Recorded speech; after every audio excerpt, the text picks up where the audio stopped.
o'clock, 25 years ago, 6 KOSA employees and 2 others were killed when their private plane crashed north of Midland International Airport.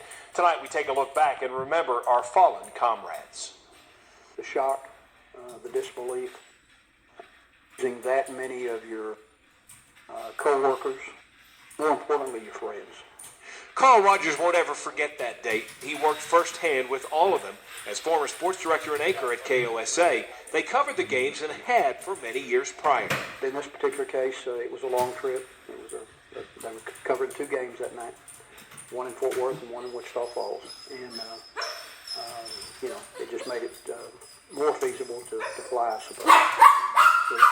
The crash happened early that Saturday morning, and the news spread not just locally, but across the country. Killed in the crash, Gary Hopper, main anchor and a member of the MISD school board. Jeff Schultz, sports director. Bobby Stevens, chief engineer. Ed Monette, assistant engineer. Also killed in the crash, production assistants Brent Roach and Bruce Scott. That crew in the Channel 7 newsroom was a small crew, but it was a very close-knit crew. Gary Duesler also knew all of them, having worked at KOSA for a number of years. He had the undaunting task of telling families their loved ones had died. We literally tell the families. And, they were, I can walk you through the kitchen. I have a vivid memory of that. The kids were waiting for Daddy to come home. And,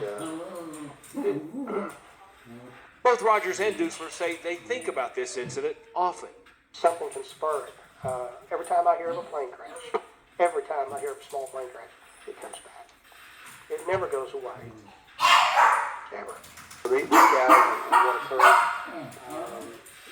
because having worked at Channel 7, that was a very important part in my life for about 12 years. And that facility and that operation means an awful lot to me. So did these people.